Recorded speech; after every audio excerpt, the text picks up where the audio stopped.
Welcome to Lynn Cullen Live, talk radio without the static.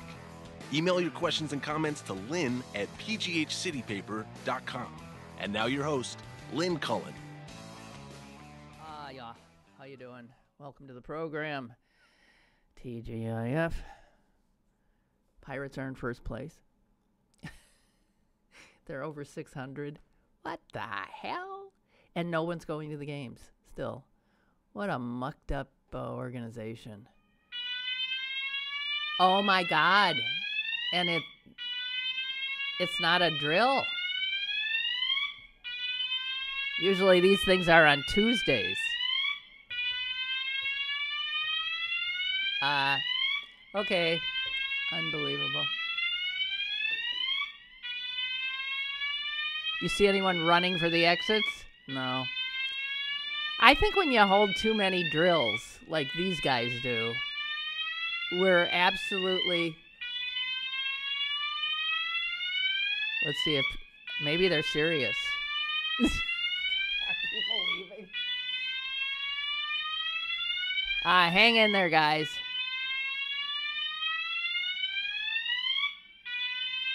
This is going on a little long. I bet they want us out. No. You see, I have windows on both sides. There's people wandering around on both. But it's not stopping. And welcome to the show. Yet another. Never know what's going to happen. Lynn Cullen Show.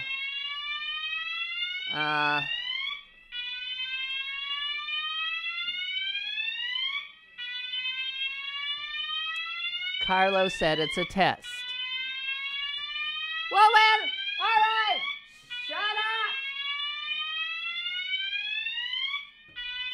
All right, guys, hang with us. If this is a test, they're going to stop.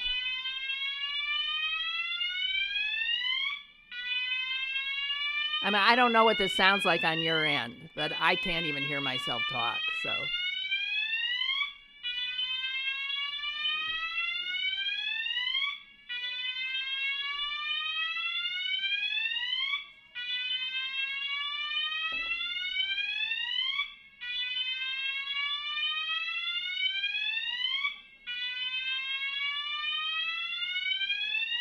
Meanwhile, they're literally deafening hundreds of people now in this building. This is so loud here.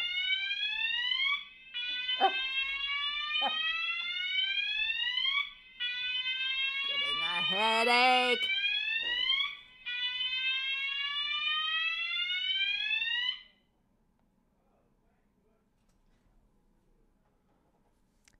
Hello?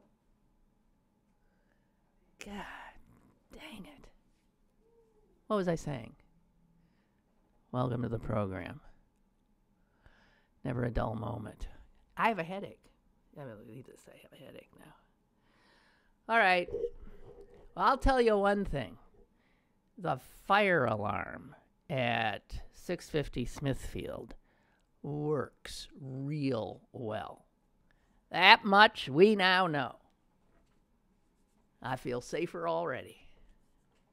Almighty. Oh. Okay. So I can't. I think I said this. I can't continue to keep up with the constant unraveling of the Trump, the crooked Trump administration. It's fascinating how with his names for other people, Crooked Hillary, how he was always projecting everything that he sends out there that is, despicable, just bounces off the target and right back to him where it resides absolutely, copacetically. Such a crooked bunch. I mean, you'd be hard-pressed to come up with a more... And, I don't know. Do we like... They're crooked at such a facile level. They're crooked at such a... I mean, crooked like, your cousin Vinny. I mean, they are not, like, really playing at a playing the crooked game at a high level. I mean, these are just your average sort of regular New York thugs, crooks. It's unbelievable. So I never watched The Sopranos, but I mean, it's like, it's on that level. That's how Trump operates and Cohen operates and all these guys. They're up to more. I bet Bob Mueller, his head, I know he's got a really good head, but I bet it's spinning constantly. I mean, connecting the dots with this crowd, you'd end up with, I mean, can you imagine what it looks like? The convolutions, the shady characters lurking in alleyways here and there, all over the globe. What a extraordinary bunch. Anyway, I want to talk about things that are happening to our country while we all obsess about Michael Avenatti and Stormy Daniels and the latest blatherings from Rudy Giuliani, and just look at what is getting done. And the Trump administration is extraordinarily productive in some ways, and it's not really being covered in the news generally. It doesn't, something like CNN, for instance, and MSNBC, I guess, and Fox as well. Where did they get the idea that America just wants to know one story over and over and over again when there's all this other stuff happening? Hour after hour, every time I check it, it's the same stuff. And they don't move on to say, and this also is happening. And when they do move on, it's to nonsense. It's to, the royal wedding or sort of emergency news, a volcano or a storm. But they don't tell you what we as citizens need them to tell us, what we need to know. Like we're told constantly that our government is doing nothing, that it's simply, not functional anymore. But that's not true. It is doing stuff. And what it's doing is undermining so many programs that you and I certainly support, and we don't even know they're under attack. And what they are doing is remaking the judiciary. Happening every day. They stick another judge with life tenure on some on some federal court somewhere. Gets no coverage at all. Some judge, almost all white males, who are, relics from the 14th century in their political perspective and their legal views. It's really something. And the other thing that the Trump administration has been really good at is terror. They have been terrorizing people in this country, terrorizing people who live here. And they have been, while not literally putting up walls, they have been doing so legally by trashing programs that have stood for generations, that allow refugees, people in extraordinary distress in other parts of the world, from finding from finding refuge here. So when it comes to something like terrorizing marginalized and already terrorized populations, the Trump administration is going gangbusters. It is frighteningly competent in this, along with, of course, malevolent, and along with cruel.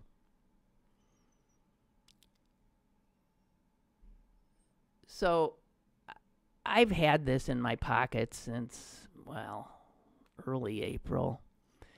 And let me share it.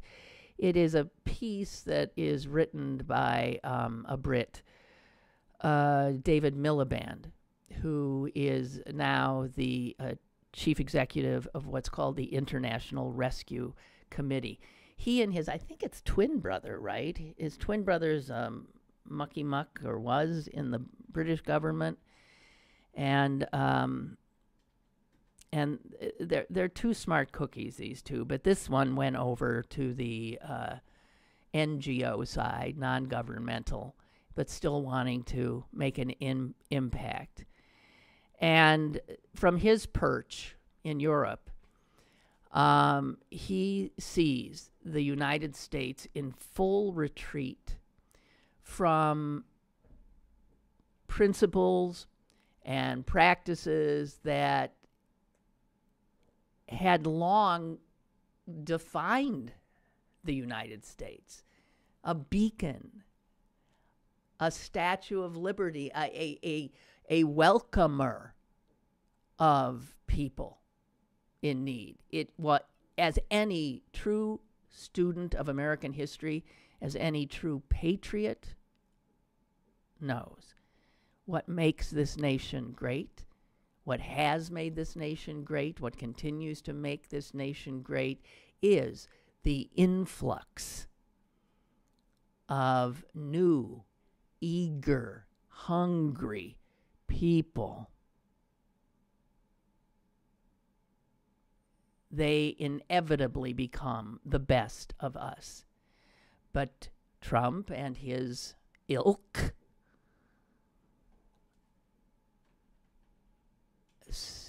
don't see that at all, obviously, and want these people to stop coming. Miliband says if current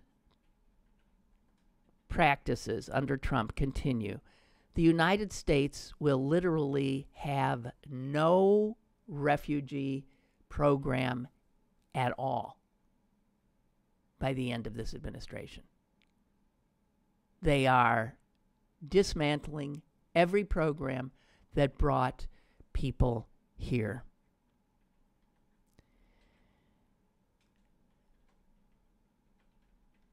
Miliband says there is such animus toward, think of it, animus toward the neediest people. And that animus is being translated into real policy. And they're being very efficient about it. We've never, the resettlement program that has been in place in this country for about the last 30, 40 years, had over time averaged just 95,000. I mean, that's a drop in the bucket when it comes to the millions of people in distress in the world. But the U.S. has averaged about 95,000 refugees per year that we have let in and have allowed to settle here. As I said, this is nothing compared to what most European countries have done. Just the think of the populations of Syria or of Sudan alone. You've got tens of millions of human beings in need of a new beginning. So actually, the International Rescue Committee puts the number of asylum seekers in the world right now at about 25 million. So even when we were taking in refugees, it was only 95,000. Much smaller countries, Italy, Germany, Others have done much better. But the president we now has said, it's too many. We don't want them. And his administration is, according to Miliband, literally rigging the admissions system to this country to ensure that, for instance, this year, probably no more than 20,000 refugees will be allowed in.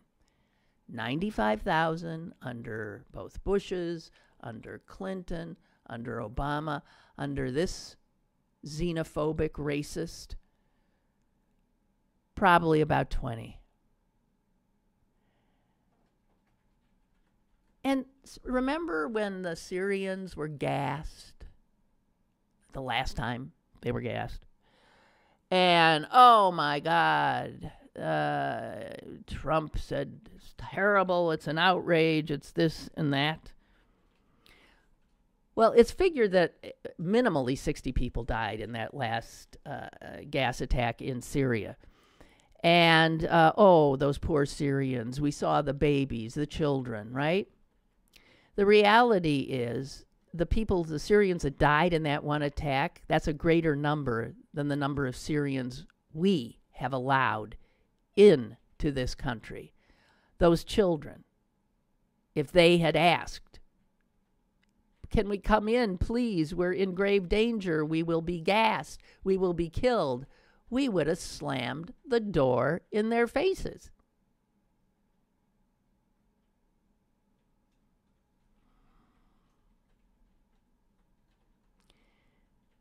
So when you look at who our refugee program is supposed to take in, these have been the criteria. Victims of torture, those with medical needs that are urgently require attention, women and children in great need, and the very real threat that they would pose staying in their home countries. In order for somebody, according to our current law, for one of these poor, desperate people that fall into any of those categories, to find refuge in the United States of America, the vetting process in place is Kafkaesque. Anyone who gets through it, my God, they must feel like, I did it. I mean, at minimally 8 different agencies vet them. 8 different agencies vet them. There are interviews. There are biometric testing. There is all kinds of stuff digging into their histories, their families' histories. Minimally, it takes 2 years.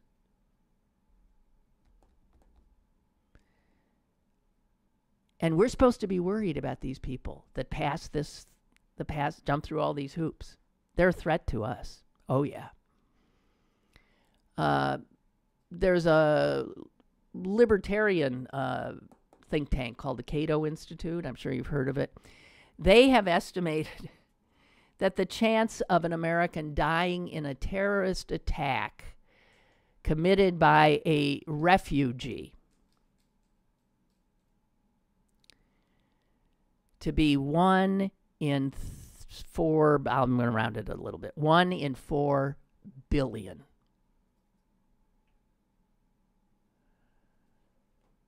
Because here's the reality, unless, of course, you watch Fox News or listen to right-wing radio.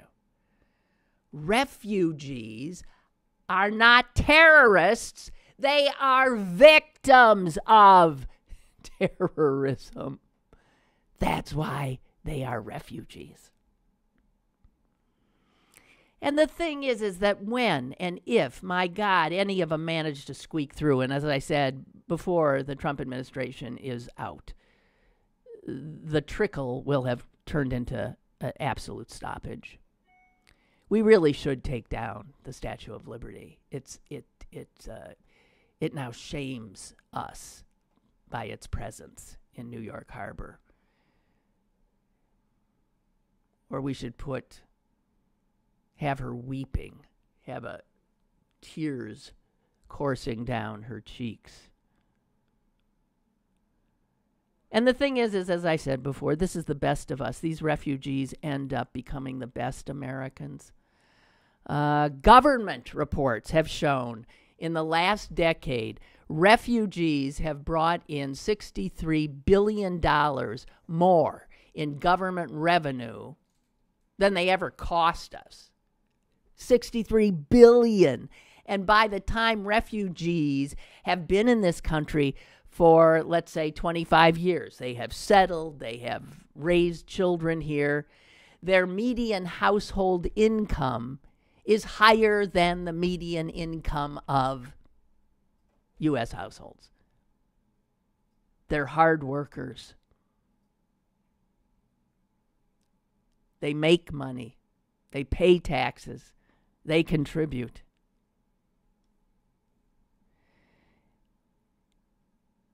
And Miliband is warning us that despite the fact that this refugee resettlement has had bipartisan support throughout, that it is now quietly being strangled to death by the malevolent Trump administration. Okay. In 2017, and that was before the Trump administration ramped up its actions. So in the first year of the Trump administration, 6,996 refugees were allowed into this country from Iraq. Many of them people who risked their lives to help the U.S. endeavor there. How about this year?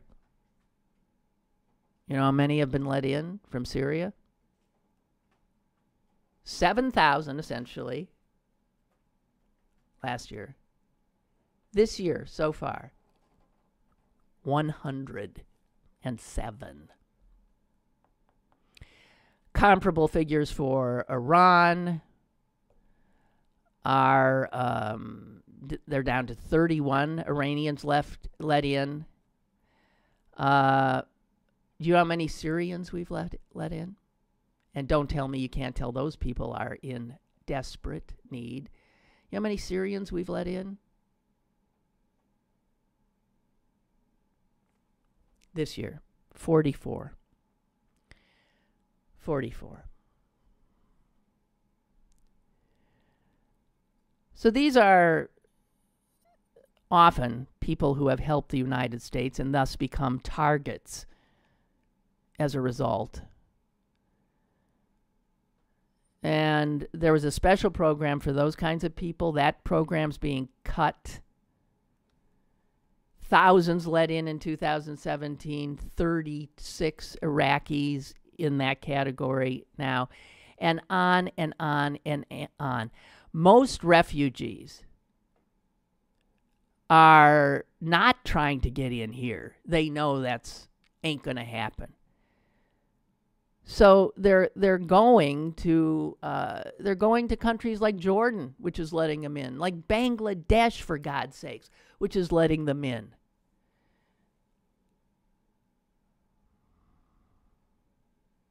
And the U.S.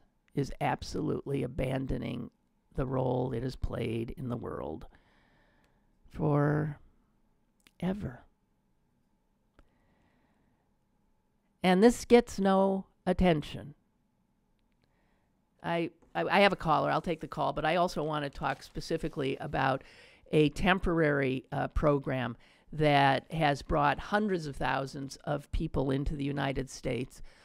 And the Trump administration is absolutely ending it and telling all of these people, some of whom have been here for decades, get out. The program we always said was temporary. I don't care if you've been here 35 years. You've got until next year. Get out. Thousands, tens of thousands, maybe hundreds of thousands, I believe. That is happening in your country. Somebody who might live next door might be, in fact, targeted. As I said yesterday, we live in a country now where people wearing the American flag knock on people's doors in the dead of night and drag them into the streets. Caller, go ahead, please. Hello. Hi, Lynn. Hi. Hey, it's a little different than what you were talking about. Trump always brags about the job creation and the economy's humming. But the facts are facts. Obama created 20,000 jobs more a month than Trump has after he got us out of the recession. So he's not doing anything. He brags about the economy, and he's just riding on Obama's economy is what he's doing. He's done nothing to make it better. He may brag with this tax cut bullshit and that, but that's not doing it. It's his Obama's economy he's still riding on. I don't give a shit if he's been in there for 3 years. He's set the, upward thing, and now he's taking advantage of it. Right, now right, he's going to go the other way eventually. But this is always what happens. Republicans make a thing. total, Republicans destroy the economy, and then the American people say, oh, I thought they were going to cut my taxes, but now I'm out of a job and I'm dispossessed, so I guess I'll vote for a Democrat. They vote for the Democrat. The Democrats, whether it's Clinton or Obama, they get the country back up. They get it working. They cut the deficit way down, and the economy is humming. They are always brought in for cleanup. As soon as things are cleaned up, the idiot American voters fall for the same Republican crap again and put a Republican in that starts to dismantle everything that has been accomplished. This is what we do, back, forth, because we have a stupid electorate. Democrats don't get to do anything except clean up the mess that Republicans have made in the prior 8 years. That's what Democrats come into office to do. Never move it forward, just clean it up. I think the Democrats are going to take the House and maybe the Senate, but I kind of doubt that. But I have this bad feeling, and I hope to hell I'm wrong, that I see these polls where it says 76% of the Republicans thinks this is a witch hunt with Mueller, and he's got a pretty strong Republican base. If he just peels off enough of those independents and some dumbass Democrats again, he could pull this off and be in there another 4 years. Now, I hope to hell I'm wrong. Well, I don't listen. know why. Maybe tomorrow I'll feel different about it. Just reading some of the things. But that's just right. If he gets past his Mueller thing and all that bullshit. But I just feel like you say, the people are stupid. They'll vote him in. Any Democrat who hasn't learned his or her lesson that we are always out of it. We do not understand forces in our own country. We're in our own bubble. If you think there is no possibility that Donald Trump could get reelected, then you also are part of the problem. So I totally agree with you. Thank you very much. Don't put it like say, oh, well, we got this one. He's going to be outer. I don't know. Yeah. I thought that with George W. Yeah. I thought, hell, he did the war happen, and I thought, oh, this dumbass will be, thrown out. But it didn't happen. Yeah. Thank you. Same thing. Yep. So. All righty. Okay. Bye. We'll see you. Bye. Okay, bye. All right, so there's been a program, TPS. It's been there forever, Temporary Protective Status. And it is specifically a refugee program that allows people to come into this country because some cataclysm, natural, hurricane, earthquakes, or political, is happening in their country, and they are allowed in. There is an understanding that when things like get back on their feet in their countries that they will return. That often doesn't happen, though. So they're totally destroying, and this has been announced. This was announced maybe 2 or 3 weeks ago, that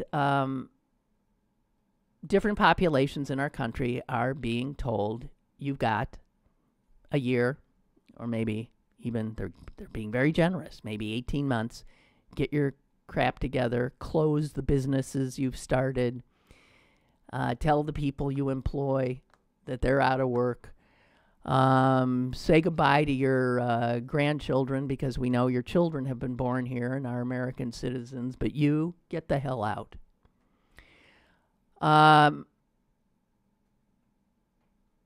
So the Trump administration is ending TPS coverage for Nepalese, thousands. For Hondurans, thousands.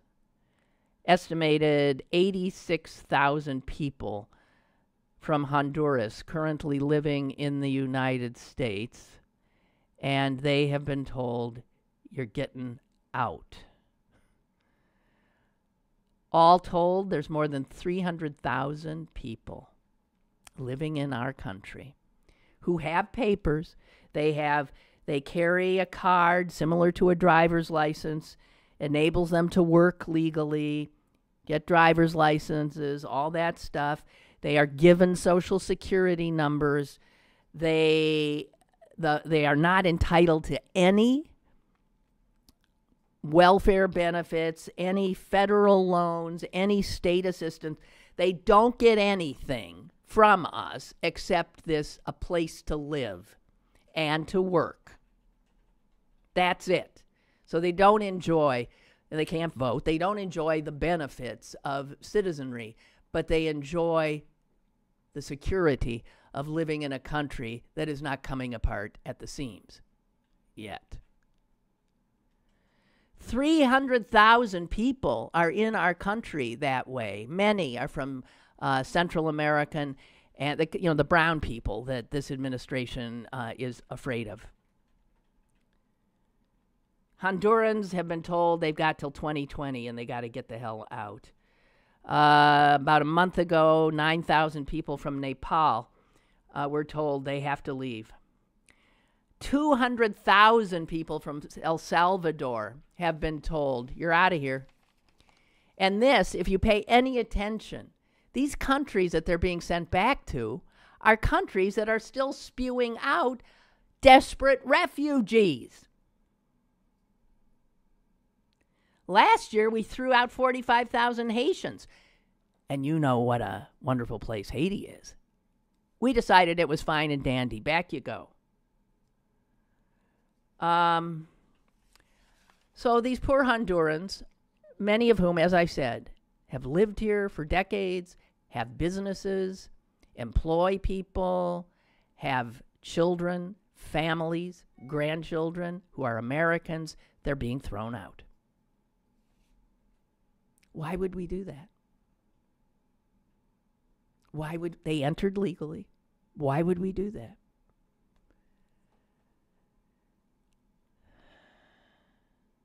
It was George Bush who signed this temporary status program into law.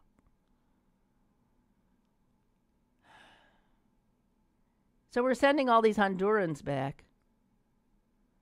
Have you looked at Honduras lately? Honduras has one of the highest murder rates in the world.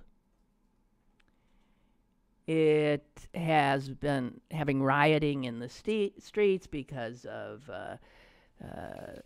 suspect presidential. It's a disaster.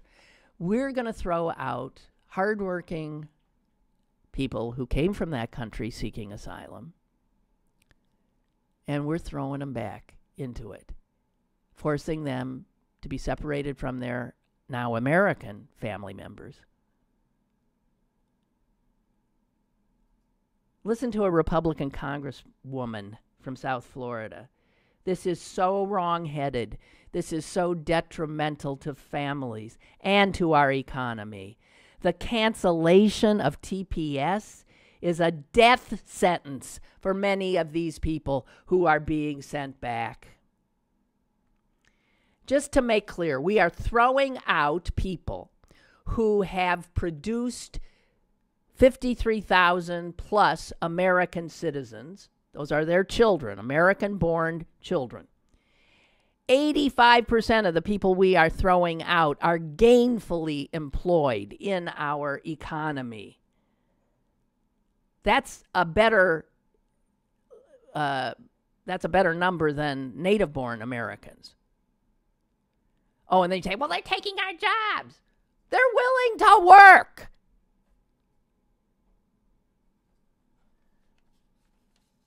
A full 20% of them have mortgages. They have homes. We're throwing them out. Why? Because they're brown. I'll tell you that right now. That is why, because they are brown. Don't believe what you hear on the news. Stuff is happening. Horrible stuff is happening. Chuck writes, the Republican agenda is moving ahead, and we are not hearing about it. The news media is congested with 24/7 coverage of life under Trump, and every headline says the sky is falling, which it is. By the way, one of the issues getting no coverage is the net neutrality issue. Hear, hear. Senate Democrats narrowly won a vote. Senate Democrats won a vote on Wednesday. That's amazing. To save net neutrality rules. What that means is that you can get on the internet and get to wherever you want. If net neutrality goes down, then the big boys, the corporations, will be able to stifle or slow down the ability of smaller entities to be seen and heard on this internet. So the game will be rigged in ways that it has never been before.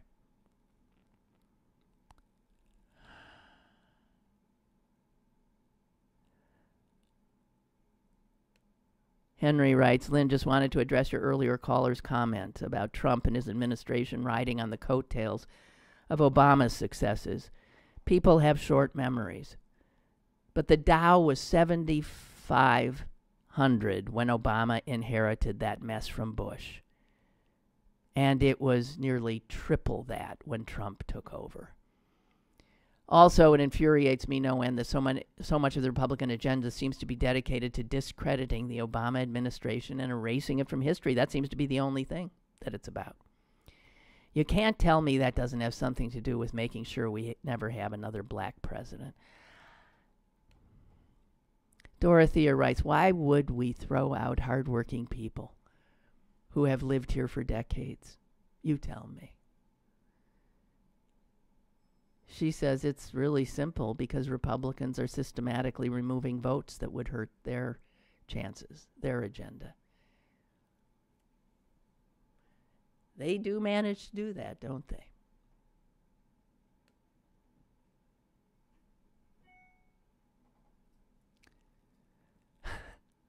Milton has here's what a lot of Republicans think. This is so true. What is an immigrant? An immigrant is a person who lounges around all day on welfare while simultaneously stealing your job. That's what they think.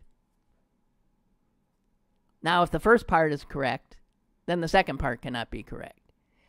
So they're either hardworking and they're taking your job, or they're getting welfare, lounging around doing nothing. And I'll tell you what they're doing is trying to get ahead. It's why they came. It's what energizes this country. They do not get welfare. The la-la land of lies that Trump supporters live in is extraordinary. Also, here's something else that is working. They're remaking the judiciary of this country in ways that will impact us for well beyond my lifetime. The Senate recently confirmed the president's 16th appeals court nominee. That means he has put more people on the federal judiciary than did the last 5 presidents together in this length of time, in their tenures. So if you take the Bushes, Clinton, Obama, And you look at how many judges they were able to put on the federal judiciary, they don't rise to the level of what Trump has done in less than 2 years. And you can look to Mitch McConnell for that. Mitch McConnell, who refused to let almost all of Barack Obama's nominees through, right? And now they're rubber stamping one after another. And these guys are, as I said, they're knuckle draggers. They are unbelievable. One just got through yesterday, I believe. Michael Brennan. He's a Milwaukee lawyer. And he is as right-wing as they come. In fact, he's so objectionable that one of the senators from Wisconsin used what is called a blue slip, where a senator of a state can say, not. That is something that Democrats, when they're in office, let Republican senators do. So Senator Baldwin in Wisconsin tried it, and Mitch McConnell said, screw you. So these traditionalists, the Republicans, the conservative Republicans, are not allowing that courtesy which used to extend to members of the other party. In fact, they're about to ram through another who is blue-slipped by both senators of the state. And here is a quote from Mitch McConnell. Triumphant. Here's what he said. 1/8, one eighth of the circuit judges in America have been appointed by Donald Trump. And he hasn't even served for 2 years. No president has been able to do that because the system was working. There were checks and balances and blue slips. And so there were people only making their way through that truly were palatable. It ain't working anymore. It stopped not working under Obama because of McConnell. And it has continued not working under McConnell. Think of that. 1/8 of the circuit judges in this entire country have been put there with lifetime tenures by Donald Trump.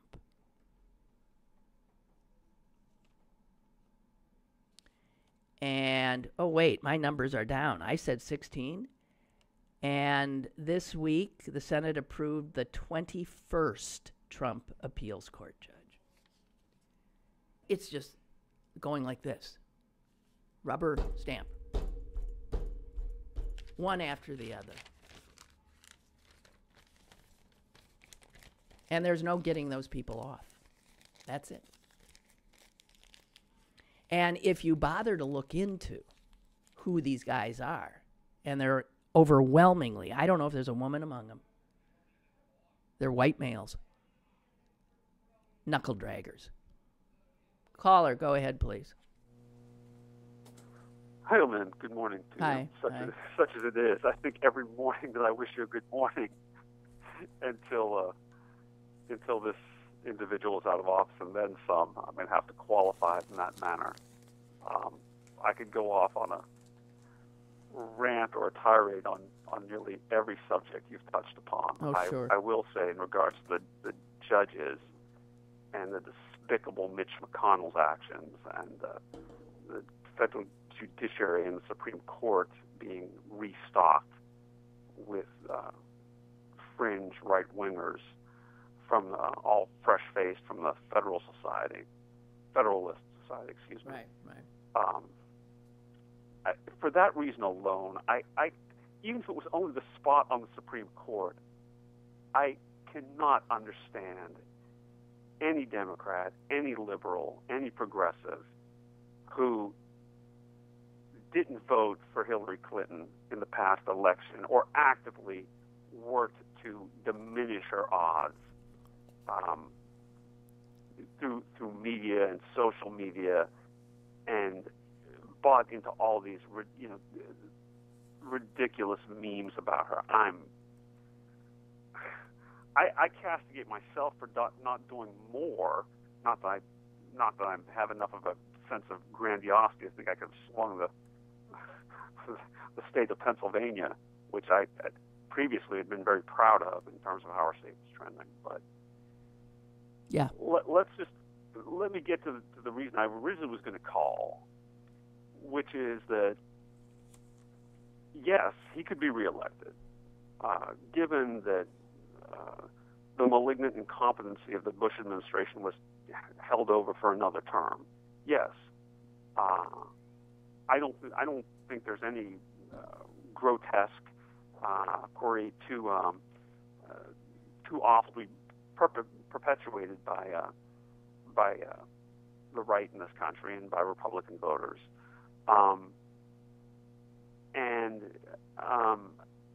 When the action he took, the thing that continues to marvel me, and I think this is why I find it even more aberrant than the previous Republican administration, is that while George W. Bush was and is incompetent, inept, out of his depth, impulsive,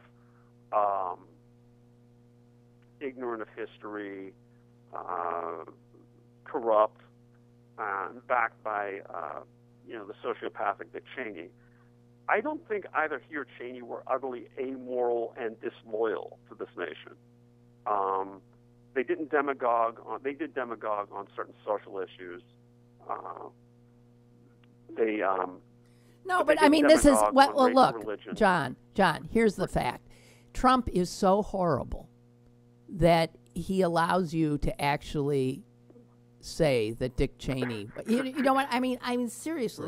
Mitigate my loathing of the. Yeah, I mean, it is really his awfulness is so extraordinary that yes, he has single-handedly redeemed George W. Bush. When you look at what he did, okay, there was a trade. There were trade restrictions in place, tariffs in place. Excuse me. That were hurting ZTE. Yes, right. Chinese telecom company. Right. The other little tidbit about ZTE is that those phones they got have been banned and confiscated on military bases because they're suspected to be part of Chinese cyber hacking. That's right. So our intelligence services have said ZTE is like it's a national security threat. And here is the American president saying he's going to save that company. And he's going to save... And coincidentally, and completely unrelated, the Chinese government, a few days before, backed one of his investments into China with $500 million. Right, $500 million all of a sudden. Fortuitous. No, this is the most malevolent, that's crooked... Criminal. Yeah, He's a criminal. He's a disloyal, amoral criminal. The Republican Party, every one of them that supports him and that tolerates that are criminal. None of them deserve to be in that office. Forget the emollients clause. That's disloyalty. Yeah, right. Well, I know. We know none of them have the integrity. They will not, even if they lose the Senate, they won't impeach him. I understand that. So the only option is to defeat him in 2020 or make life so miserable for him that he leaves through criminal investigation. Yeah, I don't. Well, and various probes that he either resigns or does not run again. Okay. Well, John, I gotta move on. But thank you. Disgusting. Yes, disgusting. That's the word. Thank you. Appreciate it. Bye. I want to quote Noam Chomsky. Barbara has sent me a quote. At one level, Trump's antics ensure that attention is focused on him, and attention is diverted from what is happening in the background. And stop and think about that, because that's what I've been talking about today. You watch those cable shows, and all they cover is him. Over and over and over, an endless loop. And they do not cover what is happening. And so Chomsky says he keeps the attention on himself. This is Trump and media loving each other. I mean, the media can't get enough of him. And because he's right when he says he makes money for them. So they've made a deal with the devil. And it doesn't serve us at all. So they don't report on what is happening in the government. So as Chomsky and I have said, attention is diverted from what is happening. And Chomsky, they're out of the spotlight.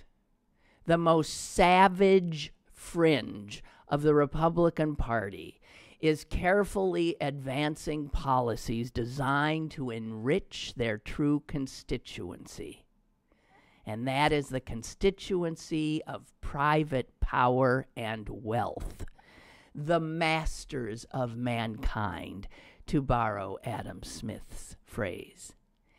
These policies will harm the general population and devastate future generations, but that's of little concern to the Republicans and apparently to the media, I add. Yeah. So we need to pay better attention. And I just want to throw in, did you see who now has the most power in Iraq? Iraq just held democratic elections. That's one of the reasons so many Americans died over there, to get rid of Saddam Hussein and give them a democracy. Well, we did. They went to the polls, and while he wasn't running, it doesn't matter, his people took over. And I'm talking about a guy named Muqtada al-Sadr. Does that name ring a bell? Well, it should, because he was one of our major enemies when he was and his people were killing American soldiers over there. So we went into Iraq at such cost of humanity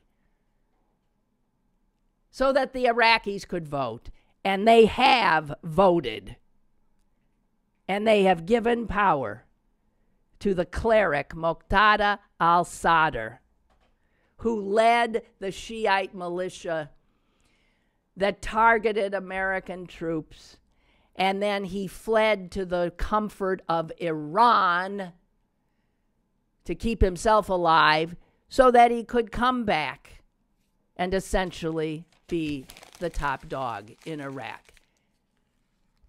So, the Iraq invasion, how did that go? Speaking of Bush and Cheney. Aren't you glad they got to vote? They voted for the American killer. And the real right-winger cleric. Sort of like an Ayatollah. Wonderful. We've got calls. Go ahead, caller. Go ahead. All right, enough of this nonsense, Lynn. I want to talk about your beverage choices. Before, it used to every day be a Diet Pepsi, right? Or a Diet Coke. Or a Right. Diet Pepsi. But then I got, Now, water. You took your short break, and you came back, and then it was vitamin water, sometimes plain water, sometimes flavored water, sometimes, what do you call the Sparkling. LaCroix. I would call it LaCroix, but Yeah, in America LaCroix. they call it LaCroix. I No, guess. it's LaCroix. And I wondered what you had today, a can of... LaCroix, grapefruit flavored. And I also have my Aquafina too. Ooh, you're doubling up on the hydration. Yeah, You don't no. have to do a free commercial for them. We have to save that for when you do your own show.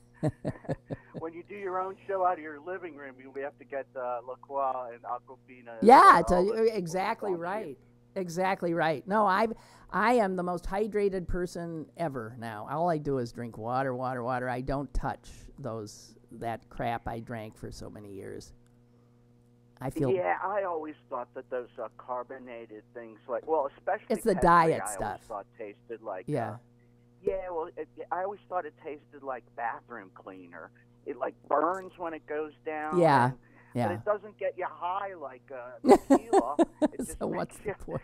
it's What's the point? But yeah, I just wondered if you're feeling better, because what I've been doing is I'm a sworn carnivore, voracious carnivore. Me like too. You are. Me too. But lately, I've been eating a lot less meat, and for Me some reason, too. I just feel a lot better. Me too. Because I think the older I get, it's harder for your stomach to digest meat and stuff. Yeah. Even though I still love it, but yeah, I I've usually definitely. just drink water and tequila. Yeah.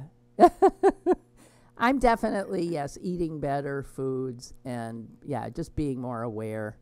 And, yeah, I feel much better. Well, you look fabulous, but not that you always do. But I'll let you get back to this politics stuff, Ed. All right. But thank you. I was Thank just you, curious Michael. about the beverages. Yes, All right. thank Talk you. to you later. Love you. Bye. Love you too. Water, water, water. We've got another call? Hung up. Okay. Here's some good news after I've... oh, what's with my voice? Here's some good news. Wait, I'll let Ray in here. Ooh, Ray, you said a mouthpiece here. I mean a mouthful. Lynn, the Republicans have been taken over not to fight a political war, but rather to fight a cultural war. Don't make the mistake of thinking the motivations that drive their policies can be understood in a traditional political framework. An important book in the zeitgeist of the new Republicans is a vile work, oh, I know this, called The Camp of the Saints. Yeah, Steve Bannon loved that book. It is an apocalyptic tale of the fall of Europe and the fall of white Western civilization to hordes of invading brown and black people. Yeah. That was Bannon's Bible. Take a peek at the storyline and maybe you can start to understand how much disgust is driving this Republican agenda. The right is not filled with hate or fear as much as they have been taught to be disgusted by any culture that is not seen as Western Christian, whatever the hell that means.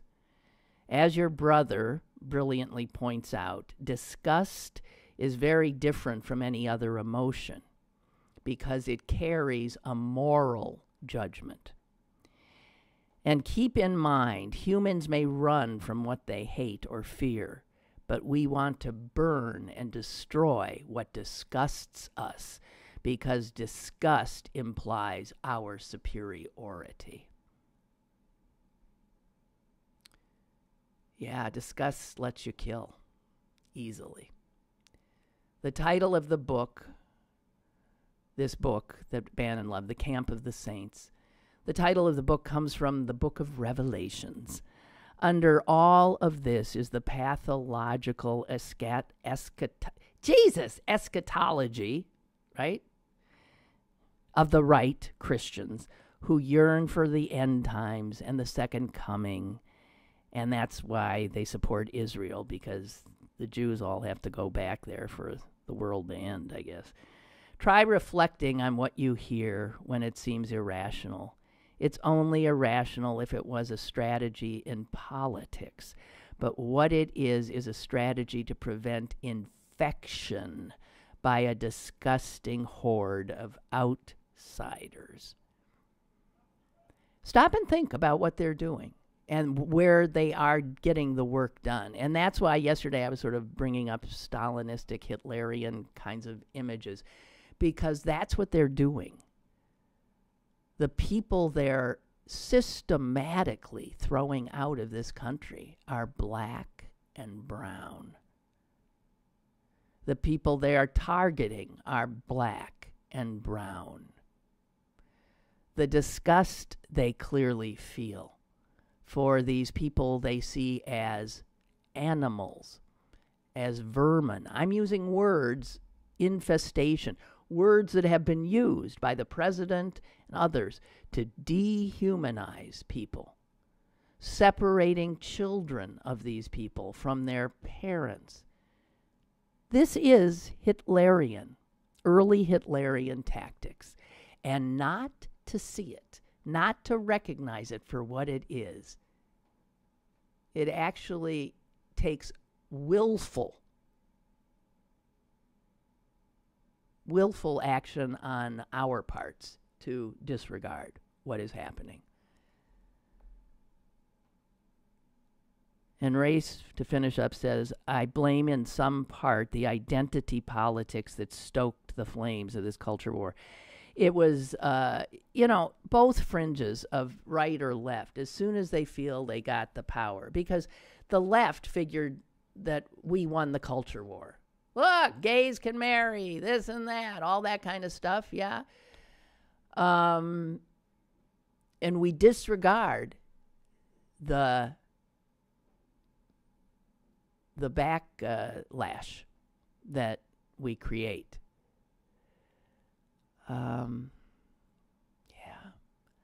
I don't know. May I end on a piece of good news. You can eat romaine lettuce again. Yep. I just want you to know. Food experts now say romaine is safe to eat. So there you have it. Enjoy. But we got to wake up, got to stay woken up, and don't think you're learning much if you watch CNN and MSNBC all day and night. They ain't covering one scintilla of what we need to be paying attention to.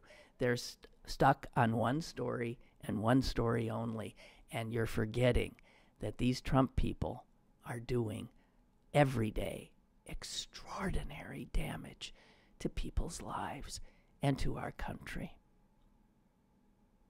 Have a nice weekend. See you Monday.